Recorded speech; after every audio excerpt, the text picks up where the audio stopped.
الشیطان الرجیم بسم اللہ الرحمن الرحیم السلام علیکم ورحمۃ اللہ وبرکاتہ۔ شہ نشین بتشریف فرما مجلس اتحاد المسلمین مہاراشٹرا کور کمیٹی کے تمام اراکین، مجلس اتحاد المسلمین اورنگ آباد میونسپل کارپوریشن کے تمام اراکین بلدیہ، رکن اسمبلی مجلس اتحاد المسلمین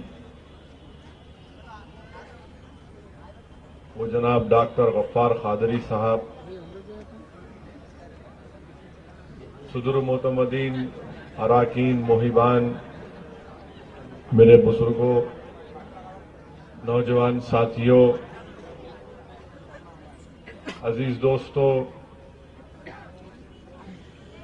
میں آپ کے سامنے اور آپ کے درمیان میں کھڑے ہو کر آپ تمام کا،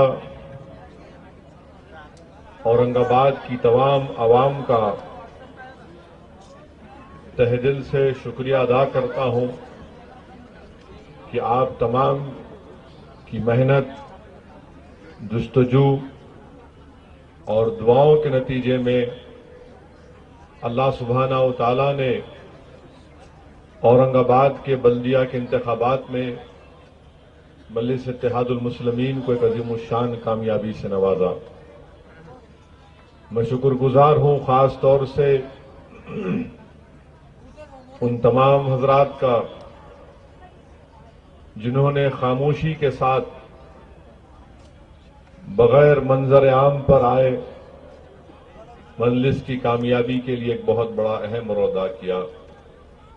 میں شکر گزار ہوں ہماری عزت مآب ماں اور بہنوں کا جنہوں نے اپنے جماعت مجلس سے والہانہ محبت کا اظہار پولنگ کے دن لاکھوں کی تعداد میں اپنے گھر سے نکل کر اپنے ووٹ کا استعمال کر کے اپنی پارٹی کے امیدواروں کو کامیاب کیا۔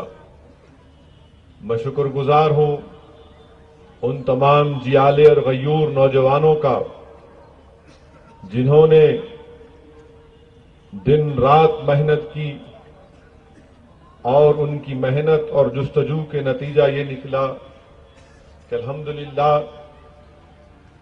جماعت کے امیدواروں کو کامیابی ملی۔ میں شکر گزار ہوں آپ تمام کا کہ جب اسمبلی کے الیکشن کے دوران مجلس اتحاد المسلمین کو کامیابی ملی اور جناب غفار قادری صاحب بہت ہی کم ووٹوں سے کامیاب نہیں ہو سکے، تو بہت سے لوگوں نے یہ سمجھا، بہت سی سیاسی پارٹیوں کے لیڈروں نے سمجھا، بہت سے میڈیا کے بڑے بڑے لوگوں نے سمجھا کہ یہ ایک مرتبہ ہوا ہے، دوبارہ نہیں ہوگا۔ مگر جب بلدیہ کے انتخابات ہوئے اور جب نتیجہ تمام کے سامنے آیا تو دنیا آج یہ بات ماننے کو تیار ہے کہ اللہ کے فضل و کرم سے اسمبلی الیکشن کے انتخابات کے نتائج اور پھر بلدیہ کے الیکشن کے انتخابی نتائج یہ اس بات کا پیغام دے رہے ہیں کہ الحمدللہ اورنگ آباد میں مجلس اتحاد المسلمین نے عوام کے دلوں میں اپنی جگہ بنا چکی ہے، اور یہ دونوں اسمبلی اور بلدیہ کے انتخابات اس بات کا پیغام دے رہے ہیں مخالفین مجلس کو، منافقین ملت کو، فرقہ پرست طاقتوں کو، اب تیار ہو جاؤ، اب اورنگ آباد کی سرزمین جب تک صبح قیامت تک آباد رہے گی انشاءاللہ، اس وقت تک مجلس اتحاد المسلمین اورنگ آباد میں مضبوط رہے گی۔ اب تیار ہو جاؤ اور اس بات کو ماننے کے لیے تیار ہو جاؤ کہ اب ہم یہاں سے پیچھے ہٹنے والے نہیں ہیں۔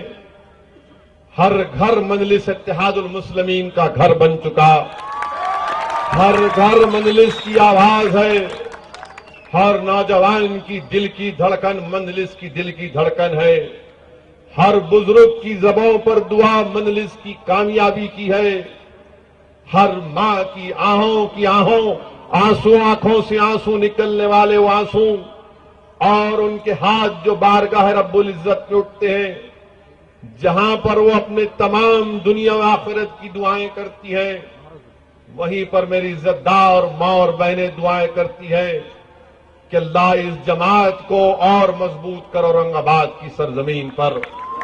میں تمام لوگوں کو یہ پیغام دینا چاہ رہا ہوں کہ اس حقیقت کو آپ کو ماننا پڑے گا کہ مجلس اتحاد المسلمین نے یہاں پر اسمبلی اور بلدیہ کے انتخابات میں ان تمام نام نہاد سیکولر اور فرقہ پرست طاقتوں کو پیغام دیا جو یہ کہتے تھے کہ فرقہ پرست پارٹی ہے۔